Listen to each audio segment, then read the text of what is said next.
আমরণ অনশনে এমপিওভুক্ত শিক্ষকরা বিএনপির সংহতি, শিক্ষা ব্যবস্থায় দুর্গতিতে রাজনীতিবিদ আমলাতন্ত্রকে দুষলেন মির্জা ফখরুল।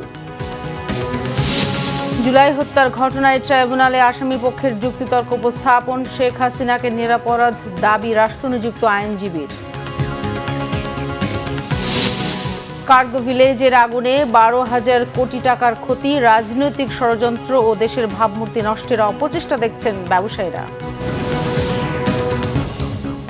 দেখছিলেন ক্রাউন সিমেন্ট সংবাদ শিরোনাম, এবারে বিস্তারিত। মূল বেতনের 20% বাড়ি ভাড়া, 1,500 টাকা চিকিৎসা ভাতা ও কর্মচারীদের উৎসব ভাতা 75% করার দাবিতে শহীদ মিনারে আমরণ অনশন ও শিক্ষক সমাবেশ কর্মসূচি পালিত হচ্ছে। বেসরকারি শিক্ষা প্রতিষ্ঠানের এমপিওভুক্ত শিক্ষক কর্মচারীরা এই কর্মসূচি পালন করছেন। সোমবার সকাল 10টা থেকে কর্মসূচি শুরু হয়েছে। দেশের বিভিন্ন প্রান্ত থেকে শিক্ষকরা এসে যোগ দিয়েছেন।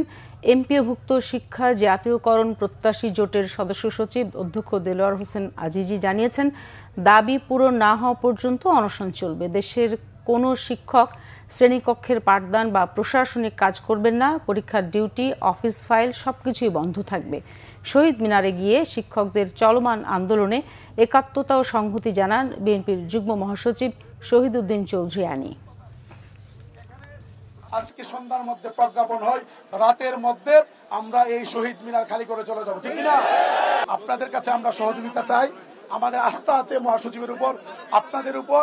আশা করি আপনারা আমাদের এই ন্যায্য দাবির ব্যাপারে শক্ত অবস্থান নিয়ে আমাদের দাবি আদায়ের ব্যাপারে আপনারা অত্যন্ত শক্ত ভূমিকা রাখবেন। আমরা যে একাত্মতা প্রকাশ করেছি তার মধ্যে শিক্ষকদের ন্যায্য দাবি, চাকুরির সুবিধা এবং রাষ্ট্রীয় নিরাপত্তা, এই বিষয়টিকে আমরা সবচেয়ে বেশি গুরুত্ব দিয়েছি। বিএনপি মহাসচিব মির্জা ফখরুল ইসলাম আলমগীর বলেছেন, একটি অভ্যুত্থানের পর দেশকে সুন্দরভাবে সাজানোর সুযোগ এলেও রাজনীতিবিদরা ঐক্য হারিয়ে ফেলায় অনেকে হতাশ হচ্ছেন। ঢাকা মহানগরীতে জিপিএ 5 পেয়ে উত্তীর্ণ হওয়া শিক্ষার্থীদের সংবর্ধনা দিয়েছে বিশ্ববিদ্যালয় পরিক্রমা। সোমবার ইঞ্জিনিয়ার্স ইনস্টিটিউটে আয়োজিত সংবর্ধনায় বিএনপি মহাসচিব মির্জা ফখরুল ইসলাম আলমগীর কৃতি শিক্ষার্থীদের উদ্দেশ্যে বলেন, সামনে একটি নতুন সূর্য উঠুক এই সম্ভাবনা দেখতে চান, কিন্তু ইদানিং অনেকেই হতাশ হচ্ছেন।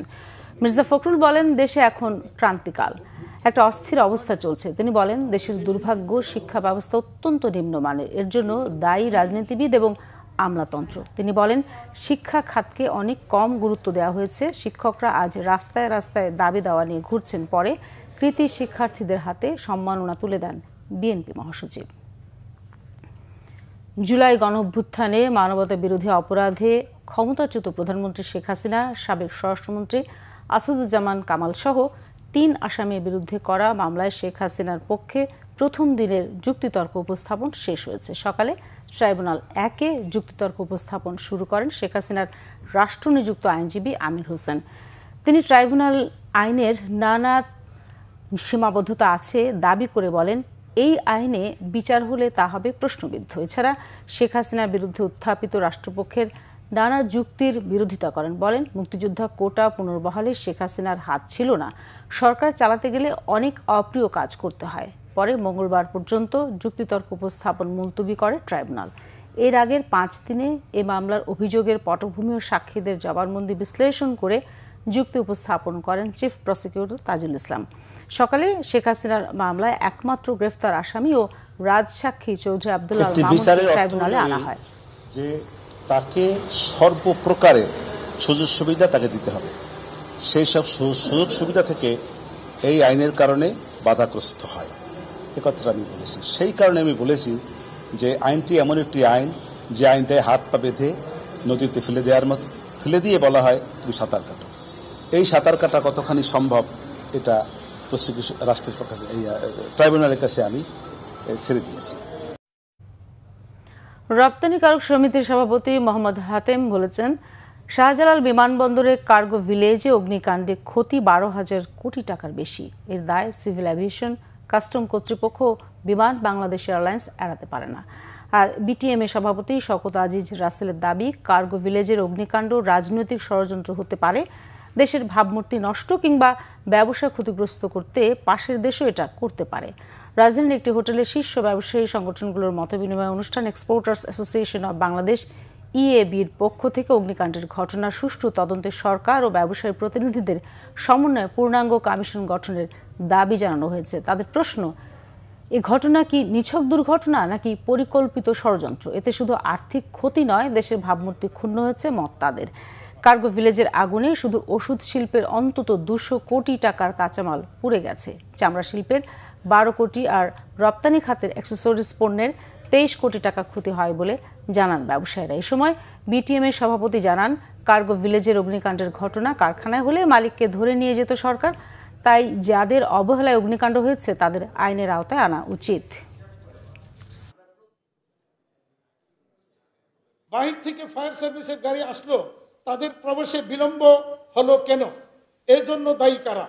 ভবিষ্যতে এ ধরনের ঘটনার দায় কেউ যেন এড়াতে না পারে, সেই জন্য দায়িত্ব অবহেলার শাস্তি কি হবে?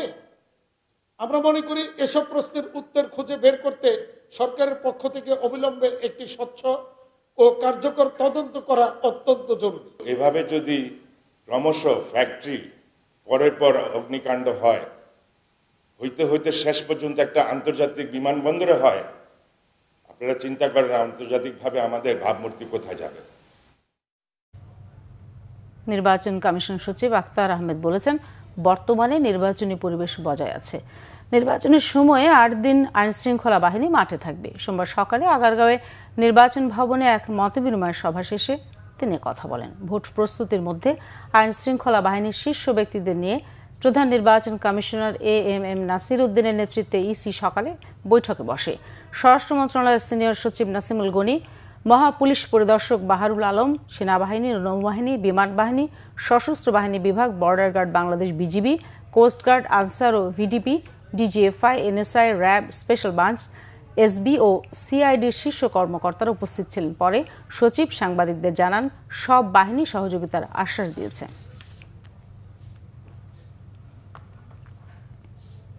আন্তর্জাতিক প্রসঙ্গ, যুদ্ধবিরতি চুক্তির 1 সপ্তাহ পার হতেই আবারও গাজায় জোরালো হামলা শুরু করেছে ইসরায়েলি বাহিনী। রবিবার সন্ধ্যার পর ভূখণ্ডটির বিভিন্ন স্থানে অন্তত 20টি বোমা হামলা চালিয়েছে তারা। হত্যা করেছে অন্তত 40 ফিলিস্তিনিকে। 10 দিনে নিহত ফিলিস্তিনির সংখ্যা ছাড়িয়েছে 97 জনে। রবিবার খান ইউনিসের পশ্চিমের আল মাওয়াসি এলাকায় বাস্তুচ্যুতদের লক্ষ্য করে নেতানিয়াহু বাহিনী বোমা হামলা চালায়। এতে বেশ কয়েকজন হতাহত হয়। হামলা হয়েছে আজ জাওয়াইদায়।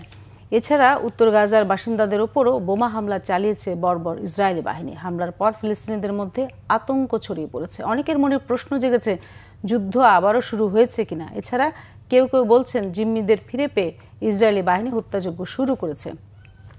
হামাসের দাবি, তারা যুদ্ধবিরতি চুক্তি মেনে চললেও ইসরায়েল তা বারবার লঙ্ঘন করছে। ইসরায়েলি হামলার পরও মার্কিন প্রেসিডেন্ট ডোনাল্ড ট্রাম্প বলছেন, গাজায় এখনও কার্যকর আছে যুদ্ধবিরতি। এদিকে মিশরের সাথে রাফা সীমান্ত ক্রসিং সহ অন্যান্য ত্রাণ সরবরাহের স্থান বন্ধ রেখেছে ইসরায়েলি বাহিনী। এতে গাজায় আবারও দুর্ভোগ বাড়তে শুরু করেছে।